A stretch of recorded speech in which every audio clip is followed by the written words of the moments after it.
Halo teman-teman, kembali lagi bersama saya. Kali ini saya akan membahas tentang 9 jenderal muslim terhebat dalam sejarah Islam. Islam mempunyai jenderal-jenderal perang hebat pada zamannya masing-masing. Hampir dari sekian banyak jenderal yang dimiliki oleh umat Islam. Nah, inilah 9 jenderal perang terhebat dalam sejarah Islam. Yang pertama, Khalid bin Walid radhiyallahu anhu. Khalid bin Walid adalah seorang panglima perang pada masa pemerintahan Khalifah Khulafaur Rasyidin yang termasyhur dan ditakuti di medan perang, serta ia dijuluki sebagai Saifullah Al-Maslul, pedang Allah yang terhunus.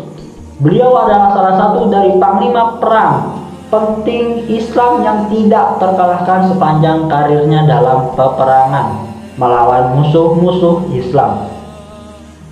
Nomor 2, Mehmed Al-Fatih atau Sultan Mehmed II. Sultan Mehmed II atau juga dikenal sebagai Muhammad Al-Fatih dalam bahasa Turki Ottoman, Mehmed Isani juga dikenal sebagai Al-Fatih Sang Penakluk. Kejayaannya dalam menaklukkan Konstantinopel, Bizantium, menyebabkan banyaknya kawan dan lawan-lawannya kagum dengan kepemimpinannya, serta taktik dan strategi peperangannya yang dikatakan mendahului pada zamannya, dan juga kaedah pemilihan tentaranya. Beliau merupakan anak didik dari Syekh Syamsuddin yang masih merupakan keturunan langsung dari Abu Bakar As-Siddiq radhiyallahu anhu. Nomor 3, Salahuddin Al-Ayyubi atau Saladin. Salahuddin Al-Ayyubi adalah seorang jenderal dan pejuang muslim Kurdi dari Tikrit, daerah utara Irak saat ini. Ia mendirikan dinasti Ayyubiyah di Mesir, Suriah, sebagian Yaman, Irak, Mekah, Hijaz, dan Diyarbakir. Salahuddin Al-Ayyubi terkenal di dunia muslim dan Kristen karena kepemimpinannya, kekuatan militernya, dan sifatnya yang kesatria dan juga pengampunan. Pada saat ia berperang melawan tentara salib, Sultan Salahuddin Al-Ayyubi juga adalah seorang ulama. Ia memberikan catatan kaki dan berbagai macam penjelasan dalam kitab-kitab hadis dari Abu Daud. Nomor 4, Abu Ubaidah bin Al-Jarrah. Abu Ubaidah bin Al-Jarrah adalah muhajirin dari kaum Quraisy yang termasuk paling awal untuk memeluk agama Islam. Ia ikut berhijrah ke Habasyah dan kemudian ia hijrah ke Madinah. Ia mengikuti setiap pertempuran dalam membela Islam. Setelah wafatnya Nabi Muhammad SAW, ia merupakan salah satu calon dari khalifah bersama dengan Abu Bakar dan Umar bin Khattab radhiyallahu anhum. Setelah terpilihnya khalifah pertama di zaman Khulafaur Rasyidin, yaitu Sayyidina Abu Bakar As-Siddiq radhiyallahu anhu sebagai khalifah, beliau ditunjuk sebagai panglima perang memimpin pasukan muslim untuk berperang melawan kekaisaran Romawi, dan pada akhirnya beliau meninggal disebabkan wabah penyakit pada zamannya. Nomor 5, Sa'ad bin Abi Waqqas radhiyallahu anhu. Sa'ad bin Abi Waqqas merupakan salah seorang yang awal masuk Islam dan salah satu sahabat penting Nabi Muhammad SAW. Kepahlawanan Sa'ad bin Abi Waqqas tertulis dengan tinta emas saat memimpin pasukan Islam melawan tentara Persia di Qadisiyah, peperangan Qadisiyah. Peperangan ini merupakan salah satu peperangan terbesar bagi umat muslim. Nomor 6, Tariq bin Ziyad. Tariq bin Ziyad radhiyallahu anhu dikenal dalam sejarah Spanyol sebagai legenda dengan sebutan Tariq el Teuto, Tariq yang memiliki satu mata.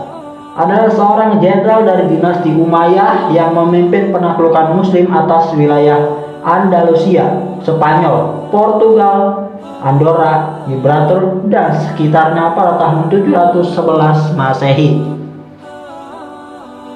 Nomor 7, Surahbil bin Hasanah adalah sahabat Nabi Muhammad SAW.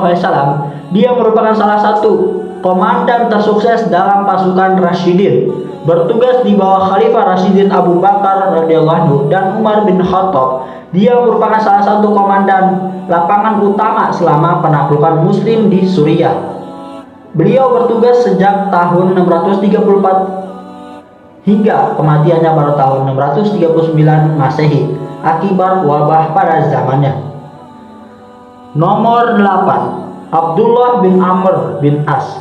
Abdullah bin Amr adalah gubernur Busra pada tahun 647 Masehi hingga 656 Masehi dan merupakan jenderal militer yang sangat sukses pada masa pemerintahan Khalifah Rasyidin Utsman bin Affan radhiyallahu anhu.